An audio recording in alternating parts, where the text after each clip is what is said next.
Com as bênçãos de Iemanjá, hoje nós do Kizomba viemos até a cidade de Sapucaia do Sul para entrevistar Mãe Tânia de Iemanjá, que esse ano completa 55 anos de assentamento de seu orixá. Fiquem agora com imagens dessa linda entrevista.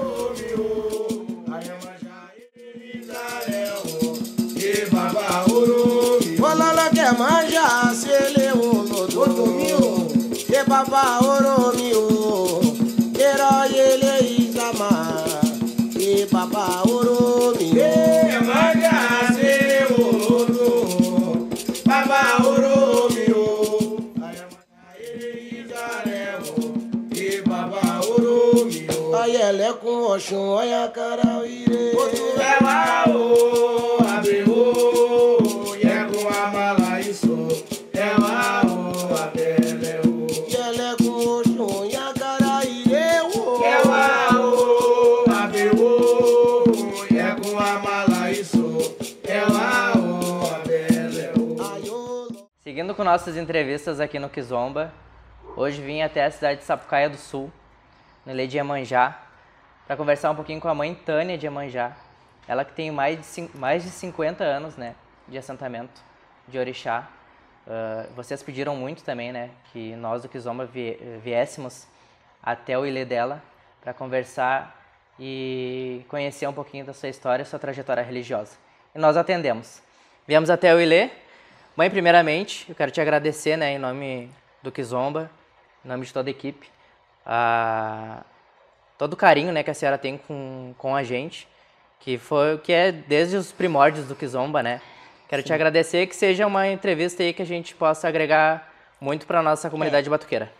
E eu fico lisonjeada com a presença de vocês, pelo convite de vocês, principalmente, né? Porque a minha trajetória de vida é bem longa. Sim. E muito cheia de histórias verdadeiras e verídicas, né? Então, quando a gente é convidado para falar um pouco da trajetória de vida nossa, a gente fica gratificado com isso, porque é para poder passar histórias antigas para o povo novo de agora. Com certeza. Porque muitas vezes é difícil deles acreditar quando a gente comenta alguma coisa assim, eles não acreditam que existe tanta diferença, e existe, sempre existiu, né? Povo antigo ainda é povo antigo. Sim. Mãe, para começar então, como é que a senhora conheceu a nossa religião e por que a senhora decidiu entrar para ela? Tá. Uma boa tarde a todos, a vocês 12 que estão aqui. Bem, a minha trajetória de vida começou quando eu tinha, desde pequenininha, né? Posso dizer assim, ó, desde a época que eu nasci, mas tem um pedaço que fica para trás sem envolvimento religioso. E aos 13 anos, 14 anos, eu tive muitos problemas de saúde, que na realidade não era saúde, era problema espiritual. Eu sentia uma dor de cabeça muito grande e se eu dormisse, eu entrava em coma. Eu dormia 20, 30 dias, eu já cheguei a ficar em coma 65 dias, ligada em aparelhos, porque os médicos não sabiam o que era. E isso se estendeu assim ao longo dos meus 20, 30 anos, esse problema de coma. Eu estava grávida da minha filha, foi o maior tempo que eu tive em coma, 67 dias, e não sabia que estava em coma. Então, a minha entrada para dentro da religião se deu por problema de saúde. E a senhora tinha mais ou menos quantos anos? Eu tinha 17 anos quando eu entrei para a religião sem saber que eu estava entrando. Sim. Eu fui fazer uma troca de vida e me deram a bagagem que eu tenho hoje, toda.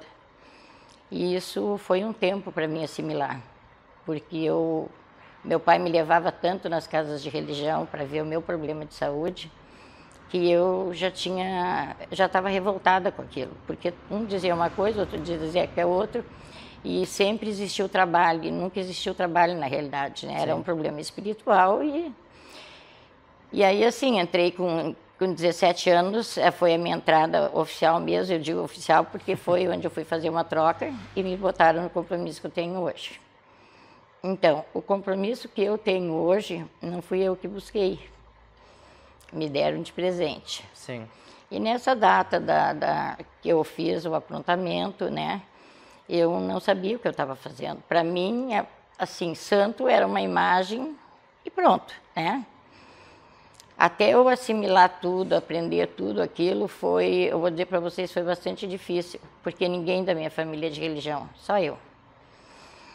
Um é xamânico, outro é terapeuta, mas assim, religião, só eu. Sim. Então foi bastante difícil, depois da minha jornada, a minha trajetória, depois que eu casei, tinha que ser tudo escondido. Então isso era uma coisa que gerava muita insatisfação para mim. Depois que meu marido faleceu, foi que eu abri casa realmente, abri as portas para o público e decidi assumir aquilo que eu tinha. E quando a senhora abriu a sua casa, né? Qual que era o seu sentimento na época pelos orixás, pela mãe Iemanjá? Meu atendimento era assim, tudo muito sigiloso, né? Tudo Sim. muito assim.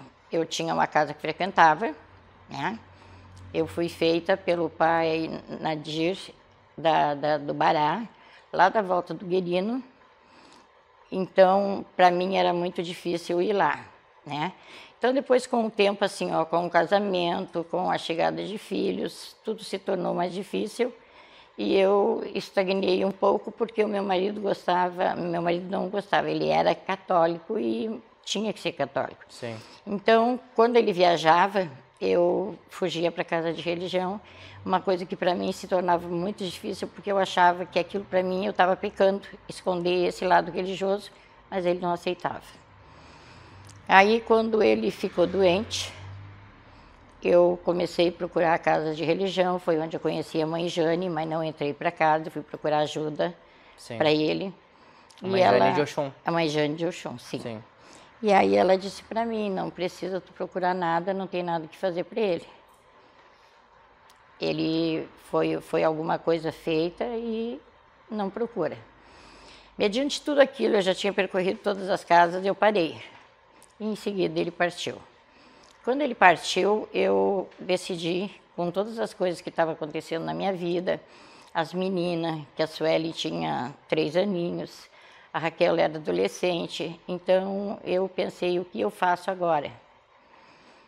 Eu tinha uma loja de material de construção, eu fazia artesanato, eu sempre trabalhei muito, né, para ter uma renda para poder manter as meninas depois que ele foi embora. Então, assim, ó, foi muito difícil, porque a Suelen eu já tinha feito segurança dentro, né, dela de barriga, da Raquel também. Então, automaticamente, elas nasceram já comprometidas, né? Sim. E a Sueli sempre foi a minha cambona, desde pequenininha. E aí, assim, ó, eu fui para casa da mãe falecida Eloá, do pai Oxalá. Primeiro eu fui lá do pai Nedir, depois eu passei um tempo não muito grande na mãe Denise da Oxum e do Henrique do Oxalá. Sim. Ela, eu sei que já partiu, ele eu não sei. E aí depois eu vim para a mãe falecida Eloá. Mãe Eloá para mim foi uma mãe de verdade. Porque a minha família, depois que eu entrei para a religião, que foi uma coisa que eles me botaram, eles não aceitavam.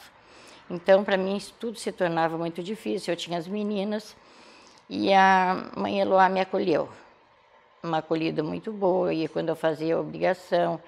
Então, assim, ó, foi um período na casa dela de bastante tempo e que eu tive, assim, um apoio de mãe religiosa mesmo, que passou muitas coisas. E eu entrei para a casa dela porque ela falou para mim qual era o meu compromisso religioso, o que eu tinha feito com 17 anos, porque para mim não era uma coisa assim normal, Sim. Né? Para quem nunca presenciou, tu assistir um corte de nação Sim. E Assusta, aí, né? Assusta, né? Mas, nossa, como assusta, porque tu é criada com uma filosofia assim, adventista e católica, né? Sim. Então aí pesa.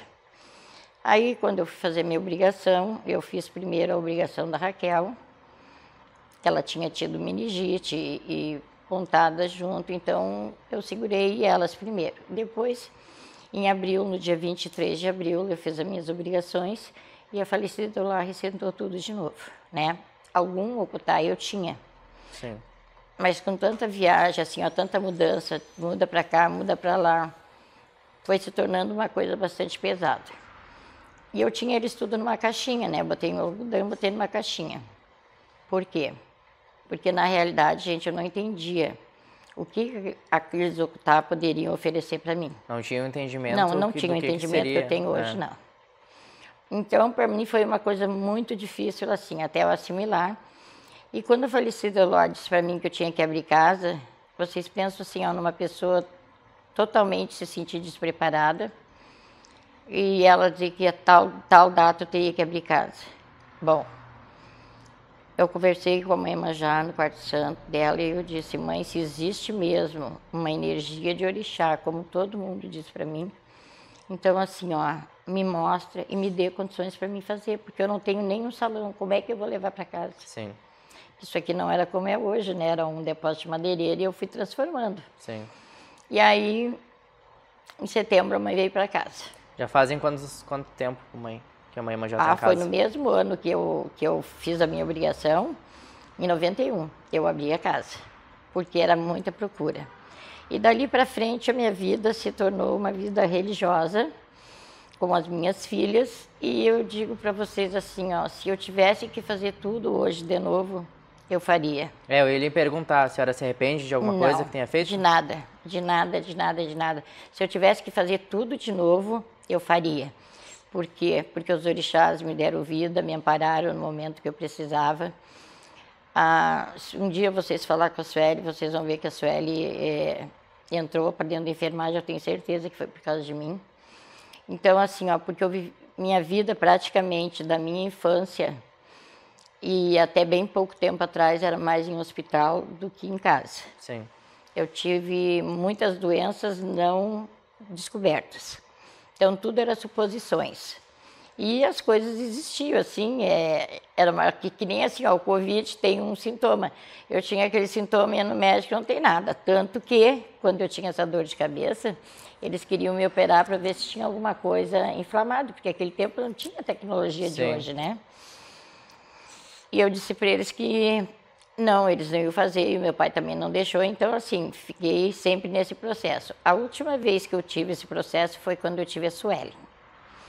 A Sueli tinha 2 mesinhos de vida quando me deu isso de novo, e aí eles me fizeram uma angioplastia, e o médico tinha uma veia entupida, mas não seria o causador das dores de cabeça e do coma. Era algo religioso isso? Era religioso, sim. Porque assim, ó, com 13 anos, eu comecei a ter... Eu acredito que hoje era uma incorporação. Como me segurava, a entidade lutava. Sim.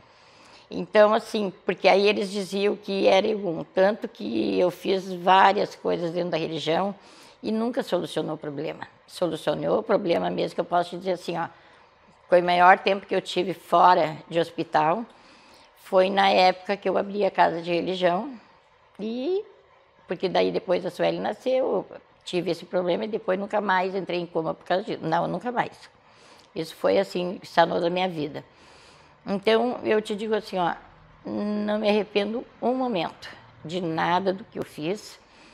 E se eu tivesse que fazer, eu faria de novo, porque assim, ó, eu tive muitas respostas aqui dentro da casa de religião. Eu tive muita resposta das entidades. E é uma coisa assim, ó, depois que tu começa a acreditar e a ter fé, não adianta querer te tirar daquilo ali. Sim. E eu, assim, depois que eu tive casa de religião, eu perdi contato não, a minha família, tanto do meu lado quanto do lado dele, eles têm uma restrição pelo corte, né? Mas, assim, eu não tenho mais isso hoje, porque eu aprendi o porquê do corte, eu aprendi muita coisa. Então, hoje, se eu tivesse o conhecimento que eu tenho hoje, tempos atrás, nossa, teria sido tudo muito diferente. E a nossa religião, tudo tem um porquê, né? A sacralização, sempre. As frentes, né? Tudo Sempre, tem um porquê. Sempre tem um porquê. E outra assim, ó, ninguém entra para dentro da religião por gostar. Sim. Eu acho que sempre tem uma causa, e geralmente é uma saúde, né? Então, eu sempre disse assim, ó, meus problemas tudo era relacionado à cabeça e à perna. Então, é uma coisa assim, sempre, tudo que eu tive era sempre relacionado a problemas de cabeça. Então, vai um tempo que tu tem que dar a mão à palmatória e acreditar naquilo que tu tem. E mãe, a diferença, né, da nossa religião de hoje em dia, né? A gente está em 2024 para 50 anos atrás. Muita diferença. Qual a mais gritante, assim, e alguma coisa que a senhora já vê que hoje em dia não existe mais, algum fundamento, né? alguma coisa que não existe mais? Assim, ó, eu acho muito gritante hoje em dia é o aprontamento da religião. Isso para mim, assim, ó, é uma coisa muito significativa, porque a gente leva muito tempo para aprender dentro de uma casa de religião e a gente vai sempre aprendendo, porque nós nunca sabemos de tudo. Sim. Eu tenho todo esse tempo de religião e estou sempre aprendendo ainda. Então, eu acho gritante, assim, ó, é o tempo que as pessoas se aprontam hoje, abrem casa sem ter conhecimento nenhum, quase nenhum, e, assim, o cultuamento mais Exu do que santo. Isso para mim, é uma coisa muito, muito gritante, assim, ó, no sentido dos jovens, né, que mais é os jovens que abrem, porque tempos atrás a gente levava muito tempo para trabalhar com Exu e sempre era assim, ó, uma vez por mês, eles chegavam, limpavam e tudo certo. Agora é gritante mesmo, hoje em dia, o lado do Exu. Então, porque assim, ó, nós temos tantas outras, eu digo, armas na mão para lutar, né? Nós temos a nação, nós temos a Umbanda, nós temos o povo cigano do Oriente, que é um povo leve também, né? Sim. E que fazem muita coisa. Então, o que eu acho muito gritante realmente hoje é a atitude que eles tomam com o lado de Exu. É muito Exu para pouco santo e pouco caboclo. E os santos, mãe, de antigamente? Os santos de hoje em dia? Os santos de antigamente, os santos de antigamente, assim, ó, se eles falassem, né, depois do axé de fala, se eles chegassem e dissessem para ti assim, ó, vai acontecer isso, tu podia ter certeza que acontecia. Hoje não. Hoje o santo da consulta, antigamente não era assim. Porque e eram raros os... Era muito raro aqueles que podiam... Fala. Que tinham fala e que podiam dar um axé, um conforto e dizer algumas palavras para as pessoas. Porque o santo chega no mundo para nos trazer tranquilidade, paz, conforto e alegria. Não para falar em tragédia, que muitas coisas acontecem, né? E o santo não vai mentir, então ele tem que ficar quieto. Se ele tiver que dar uma notícia de desgraça, ele vai ficar quieto, ele não vai falar, ele vai agir. E aquele tempo o santo quase não falava, né? Tudo que era deixado assim de mensagem, de coisas, sempre era para a mãe ou para o pai de santo. Então, pouca conversa existia com o santo. Existia o santo trabalhar e fazer as coisas acontecer.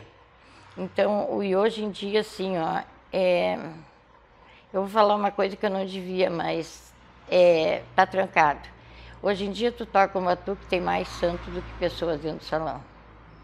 Tempos atrás, não, quando um santo chegava, era assim, ó, 2, 3, 4 santos, que muito. Os santos eram saudados, assim, ó, era uma alegria para o povo quando o santo chegava, porque eles sabiam que o santo vinha trazer a paz, que é o que todo mundo mais precisa na vida, né? Então, muitas vezes, assim, hoje a gente vê um santo chegar, ninguém percebe, porque não é feito nada, ninguém sauda, ninguém... Então, assim, ó, essas mudanças dentro da religião não é uma crítica, eu sei que é uma evolução, mas é uma evolução negativa, no caso. Exatamente, né? É uma evolução negativa e uma evolução rápido demais. Porque se não houver um controle, os nossos netos não vão saber o que era a religião afro. Como é que a senhora imagina a nossa religião daqui 20, 30 anos? Olha, eu vou dizer assim, ó, se continuar assim, não vai ter. Só aquele que fizer muito, com muita raízes mesmo, com muito fundamento, fechado dentro de uma casa de 4 paredes, porque senão não vai existir mais. Porque assim, ó, observa e vê quantos batuques existem no mês e quantas giras existem. Por aí a gente tira uma dedução. Eu não sou contra Exu. Exu é nossos caminhos, é nossas diretrizes, mas para tudo existe um momento, né? E eu não sei, assim, eu acho que, em primeiro lugar na nossa vida, o santo. Segundo, os caboclos. O Exu é necessário para abrir nossos caminhos, nos dar discernimento, mas nós não podemos viver só do Exu. E a senhora falou, né, falaste da Umbanda. Hoje em dia também as casas estão... tudo é bem muito... escasso, né? Não tem mais Umbanda. Imagina, tu ver falar assim, tem uma festa de Umbanda, é raro. Você acha que uma hora vai terminar a Umbanda? Vai. Já está terminando, né? Quem não faz Umbanda com fundamento, com cultuamento, tu não vê mais falar em Umbanda, né? Às vezes, raramente, tu vê cruzamentos na internet, coisa assim. Mas a casa que faz Umbanda é difícil. É que o certo, né, como babás e as falam, não é procurar a internet, né? Não, sim, não é procurar a internet. Né? A internet é uma coisa que, assim, eles tiram conhecimentos dali e vão aplicando, né? Porque, assim, o conhecimento está dentro da casa de religião. Quando o filho quer aprender, ele busca e ele aprende. Porque assim era tempos atrás. Se tu quisesse saber um problema de saúde, fazer uma troca, fazer alguma coisa, tu tinha que ir buscar. E os pais de santo naquele tempo não eram de dar ensinamento, eles ficavam muito restritos e diziam para nós assim, vocês querem aprender, vem quando tem trabalho. E era o que tinha que ser feito. Sim. E aí a gente aprendia, e aí depois ia ver, e realmente assim, a coisa funciona. Agora, eu te digo assim, ó, eu amo a Umbanda, porque a Umbanda traz muita resposta, muita mesmo. Às vezes a gente assim tem outras maneiras de trabalhar, como assim não precisa ser sempre ainda faz muito trabalho. E aí eu digo assim, ó, por que tirar uma linha de trabalho que dá certo, né? Mas infelizmente a tecnologia está buscando isso, né? E está sendo isso. Eu te digo assim, ó, a tecnologia é boa, até por aí, né? Nem tudo pode se fazer e mostrar na internet. Te digo assim, ó, eu, Tânia, acho, sem fundamento, uma pessoa fazer um trabalho, fazer um corte e postar na internet. Para mim não tem fundamento, porque assim, o trabalho é sigiloso, né? Desde o momento que muitas pessoas veem ali uma coisa sendo filmada, perde a essência, né? Ninguém vai saber o que aquilo ali significa. A essência, quem sabe, é o Pai de Santo, é mais santo, né? Então, aquilo ali exposto, tira a essência. Eu ia lhe perguntar isso, sobre, né, alguma mídia ou algum órgão, né, da nossa religião vir registrar um serão. Por exemplo, a senhora acha certo ou acha errado? Em termos, eu até concordo. Mas tem que tirar fora toda a parte do corte. Eu sempre achei assim, ó, eu sempre queria muito, quando eu entrei para a religião, eu queria saber muito a essência do corte. Ninguém explicava por que o corte, e eu tinha essa coisa assim de querer saber. Aí um dia eu encontrei um pai de santo num batuque, um senhor de idade, e eu sentei do lado dele. E começamos a conversar e a gente ficou assim amigo, ele até já partiu. E um dia eu perguntei para ele por que o corte. E ele me explicou por que o corte, por que a essência do corte, por que o achorô. Aí ele disse para mim, sangue é vida, então se faz um trabalho, se faz uma troca pela vida que tu está tendo. Então ele me explicou muitas coisas. Então eu te digo assim, ó, a mídia é boa até por aí. No momento que ela começa a filmar muitas coisas e largar na internet, ela fica negativa. Pode ninguém pensar assim, eu penso. Por quê? Porque quando nós começamos a nossa trajetória dentro da religião de matriz africana, a gente não comentava com ninguém o que era, o que não era, o que nós fazíamos e o que não fazíamos. Hoje em dia tem na internet exposto coisas completamente distorcidas. Então, eu não acho correto, porque se for uma coisa assim, ó, o dono da casa vai pedir para te fazer uma cobertura, tudo certo, faz a cobertura. Depois ele vai ver o que pode ser largado na internet, com a ajuda de vocês, tudo certo. O que eu não concordo é quando largam assim, ó, trabalhos feitos na internet, cortes e de obrigação de filhos, porque, gente, de uma forma ou de outra, isso agride as pessoas que estão olhando. Tem pessoas que não entendem, não sabem o que é. E não fazem questão de saber, porque é uma coisa que mexe com corte. Então, mexer com corte é negativo para as pessoas, né? Então, eu não, é assim, ó, vamos supor, um lado positivo, um lado negativo. No momento que começa a largar muita coisa, ela se torna negativa. Por quê? Porque tem nós temos todos um segredo dentro da nossa religião, assim como a Igreja Católica tem. Sim. Todas as igrejas têm um segredo. Então, nós não podemos expor a nossa religiosidade de uma maneira que está sendo exposta hoje, né? Tem muita coisa, assim, que poderia ser evitado diz que me diz que nas internet, é muita coisa, muita mesmo, se não fosse postado tanta coisa. Porque, assim, eu entendo que cada casa tem a sua goa, tem a sua bacia. Pode ser da mesma nação, muda detalhes. Tem coisas que vão mudando, ninguém perpetua aquele fundamento que aprendeu para sempre. Porque hoje tu está numa casa, amanhã depois surge problemas, tu tem que sair para outra casa, e lá já é distorcido tudo aquilo que tu aprendeu, mesmo que seja a mesma nação. Então fica difícil isso de ter um entendimento, um entrosamento e largar na internet, porque às vezes serão que pessoas vêm e aí eles começam porque está tudo errado, porque não é feito assim. Então isso vai longe, gente. Esses dias que me diz que vão longe. E quando isso começa a sair das mãos de quem direciona a casa e começa a rolar na internet, isso gera um tumulto muito grande. E eu acredito assim que nem o orixá seria satisfeito, teria concordância que isso fosse largado. Porque se fosse assim, não teria tanto sigilo como a gente tem que ter em certas coisas, né? Sim, perfeito. No próximo bloco, a gente vai continuar conversando com a mãe Tânia, né, para saber mais da sua trajetória religiosa, mais vivências, né, lá do começo de sua trajetória, como eram os orixás antigamente, né, babás e as também de renome, que já não estão mais aqui. Fiquem agora com os apoiadores da entrevista e logo, logo a gente volta com o segundo bloco.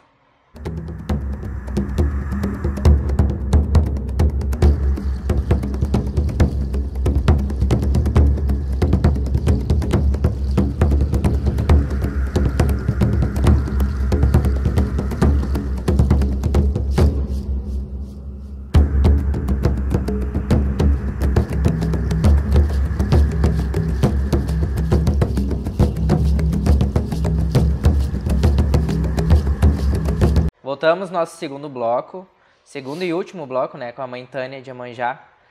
Ela que tem mais de 50 anos de assentamento da mãe Iemanjá. Vamos continuar conversando com ela para saber mais um pouquinho da sua trajetória. E falando um pouquinho, né, dos orixás, né, orixás e pais de santo antigos já que não estão mais aqui.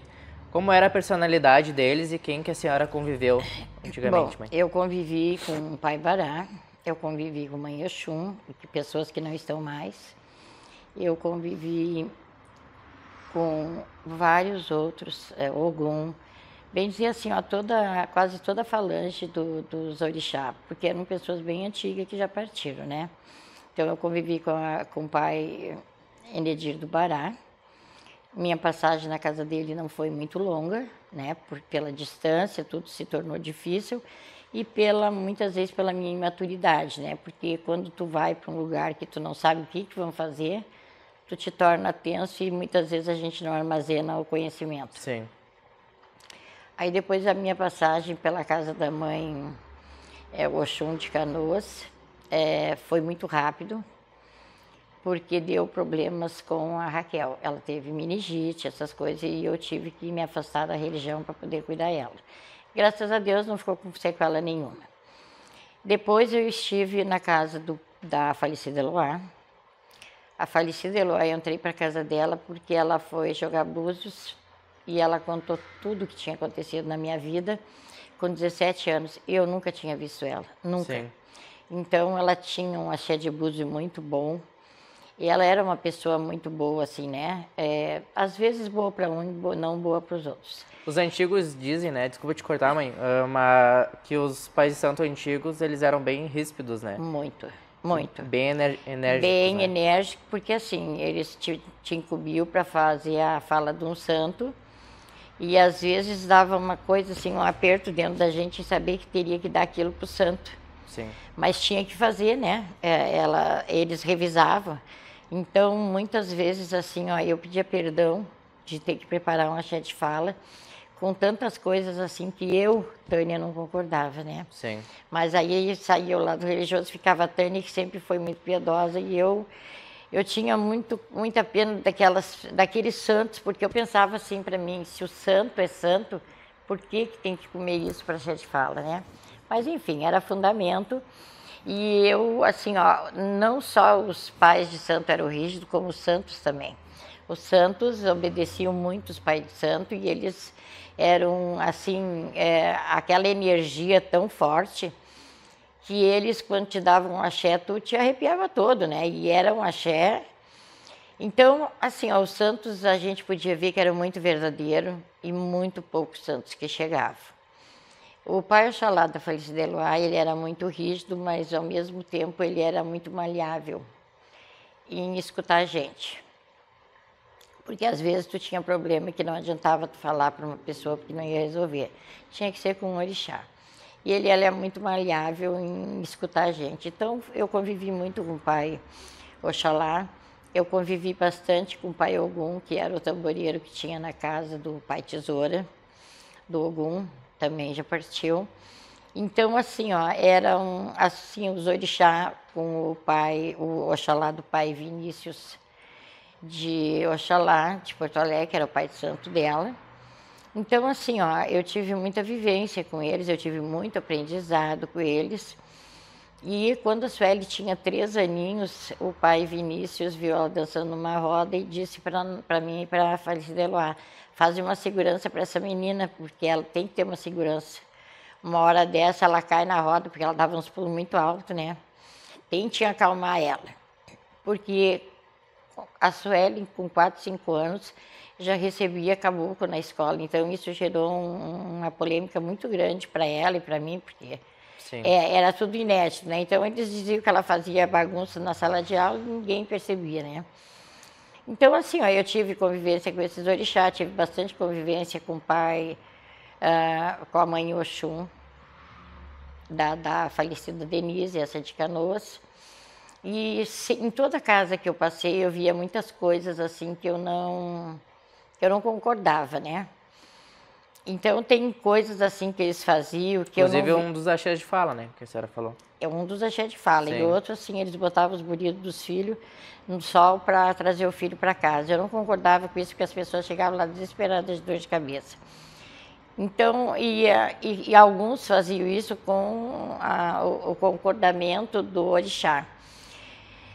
Então eu ficava muito triste com isso, ficava mesmo, porque às vezes as pessoas não iam porque não tinham dinheiro para passagem, porque tudo era muito difícil tempos atrás. E tinha aquele orixá que entendia, tinha aquela mãe de santo que entendia, mas tinha aqueles que não entendiam, né? E assim, eles eram, o rígido deles era assim, se tu não veio na casa, se tu não tiver uma explicação óbvia, tu vai apanhar. De vara de marmelo, espada de São Jorge nas pernas, tu vai apanhar. Se faz isso hoje em dia, vão na polícia, né? Ah, vão na polícia, vão.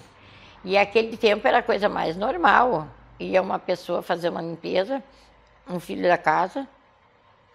Se ele tivesse falhado, não deu explicação convincente, vai apanhar na hora da limpeza de vara de marmelo e espada de Ogum. Isso era muito normal, muito. Ou então, assim, proíbe de assistir a gira que vai ter do mês, não vai ficar, não vai sentar, vai embora, não vem. Sempre tinha um castigo, se tu não andavas corretamente. E assim era os nossos pais de santo, de tempos atrás, os nossos orixá. Os orixás se identificavam muito com eles, ou eles com os orixá, mas era muita identificação. E o orixá ficava no mundo, que chegasse assim, que fosse de povo de Dendê, eles ficavam até a reza da mãe Oxum.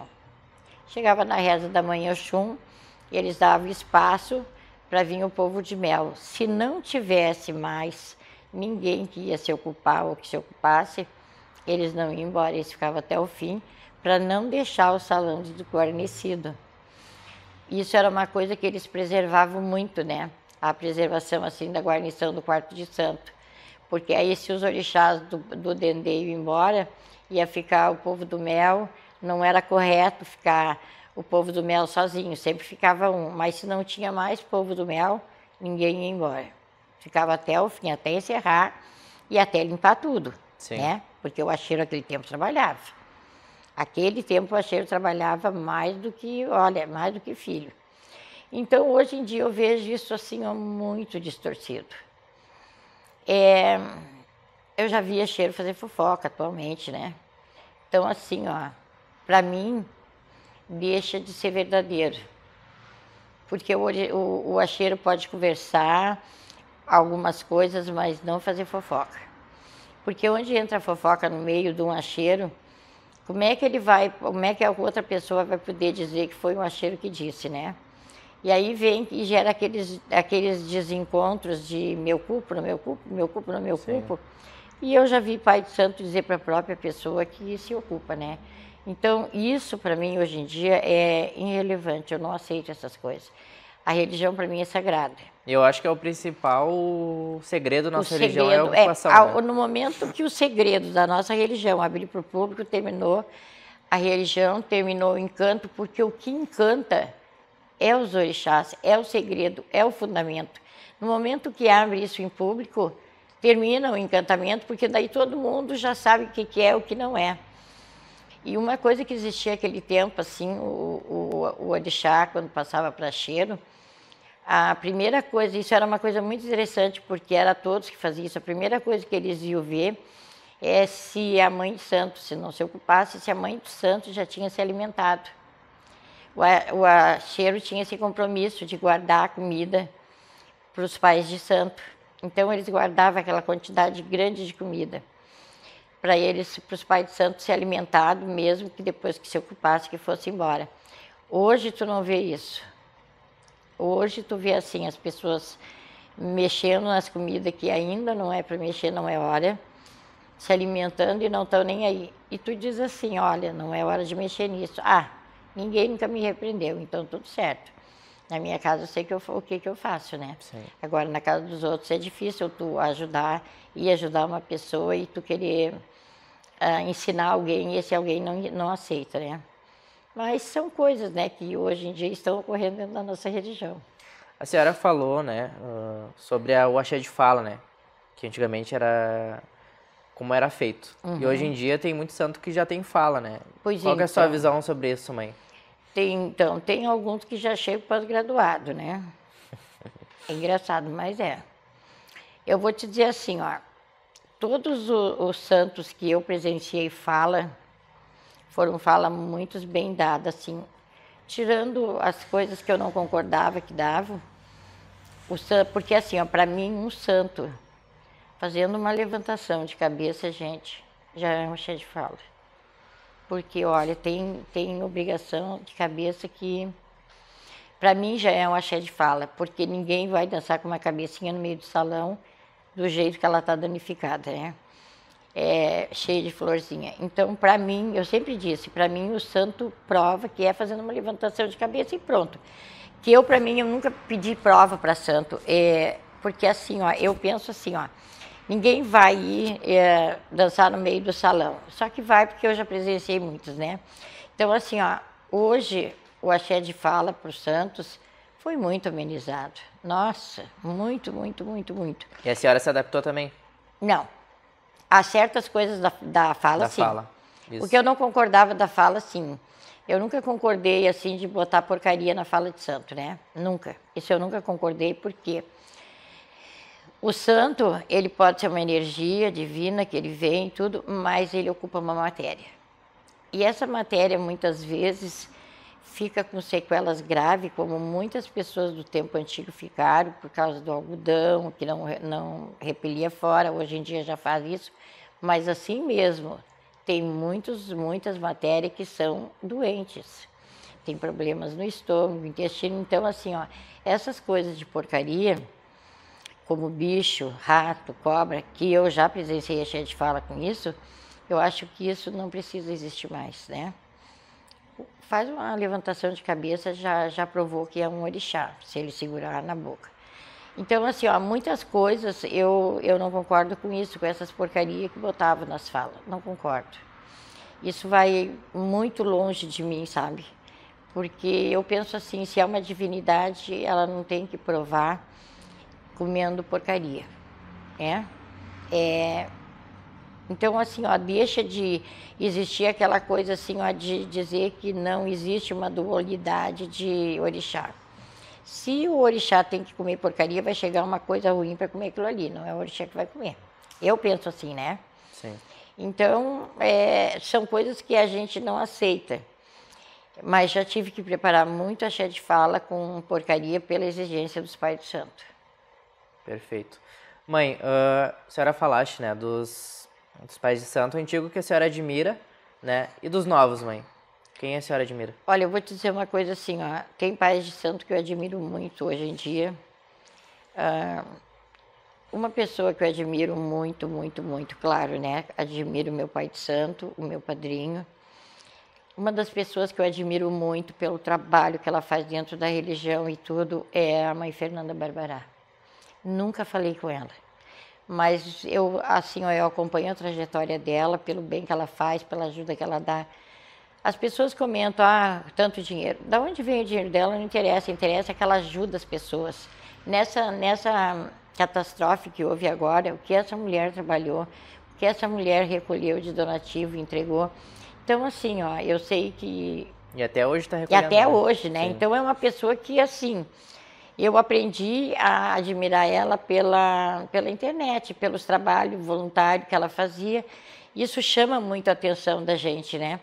Porque quando tu é focado, assim, ó, em fazer trabalhos comunitários, ajudar as pessoas sem visar o dinheiro, a gente aprecia isso. E ela fez muito nessa pandemia que teve por aí, essa catástrofe. Sim. Então, eu admiro muito ela.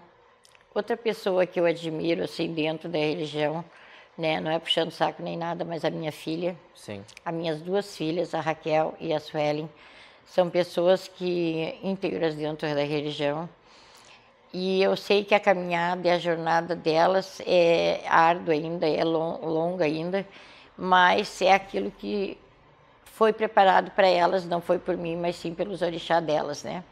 Então, assim, são duas pessoas que eu vi nascer, eu vi se criarem perto de mim, levando o legado que elas têm hoje, né? Que muitas coisas eu ensinei, muitas coisas não. Então, assim, mas a índole delas parte para o lado bom.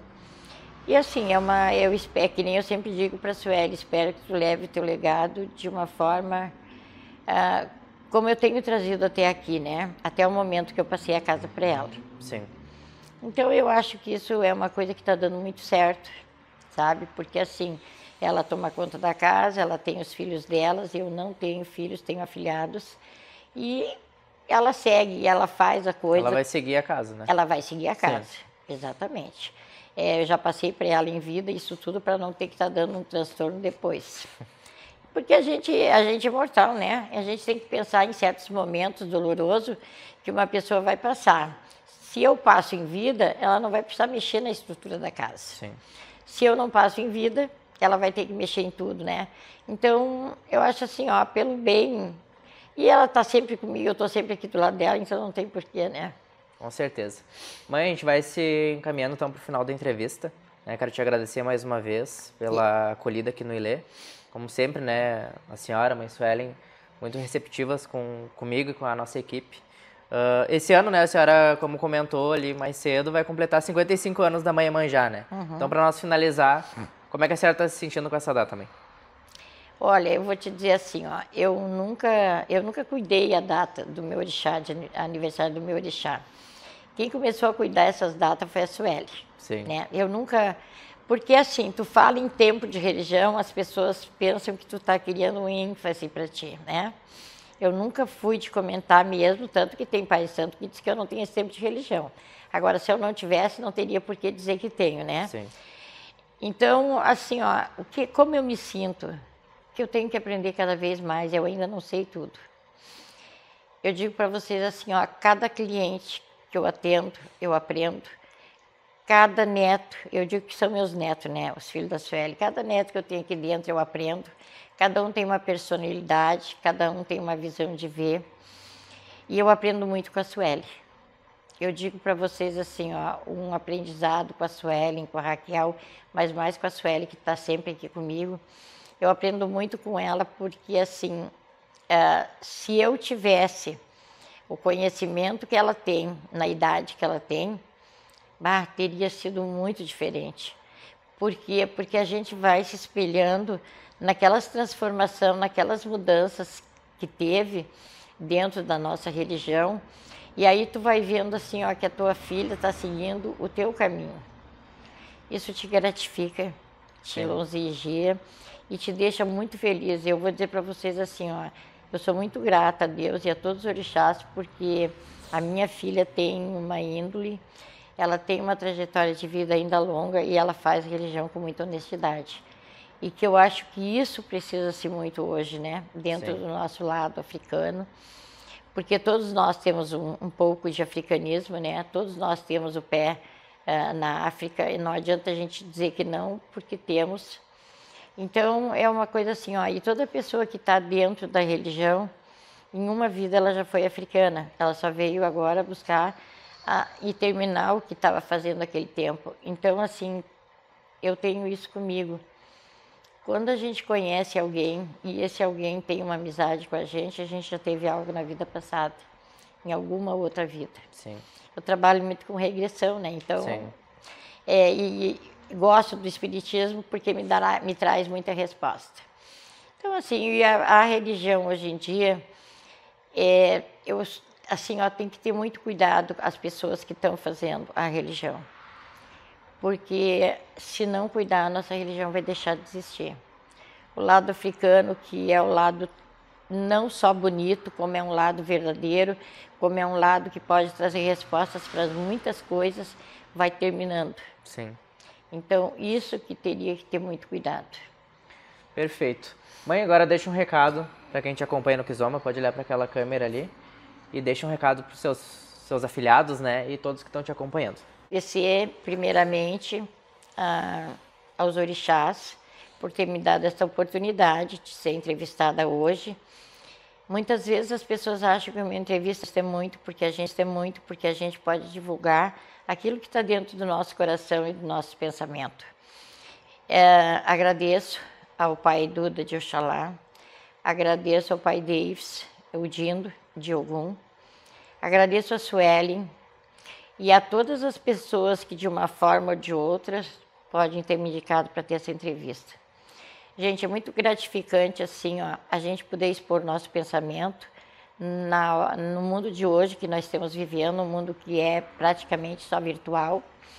As pessoas esquecem do nosso humanitário, né, que está dentro do nosso coração, porque eu sempre digo assim, ó, daqui uns dias nós não vamos ter contato com as pessoas, nem de dar um bom dia, uma boa tarde, uma boa noite, vai ser só virtual. Eu penso muito na nossa geração atualmente, como vai ficar daqui mais um tempo, com todas essas novidades que tem na mídia, como vai ser o procedimento, porque muitas coisas a gente já percebe agora. Mas eu quero deixar para todos uma boa trajetória de vida dentro da espiritualidade, que todos vocês possam ter aquele axé que nos é dado no momento que nós entramos para dentro da religião afro, e que se nós soubermos levar esse axé, nós levemos a uma jornada longa e distante daquilo que nós planejamos para a nossa vida. Agradeço por estarem aqui expondo o tempo de vocês. Sim. E pelo tempo que vocês estão aqui me entrevistando. Agradeço pela entrevista, agradeço a todos os nossos orixás e a Deus. Mãe, que a Mãe Iemanjá, né, te dê muita saúde, que a gente possa ainda fazer muitas entrevistas aí na página do Kizomba, né? Te desejo muita saúde e muitas bênçãos da Mãe Iemanjá e de todos os orixás. E até a próxima entrevista aqui no Kizomba.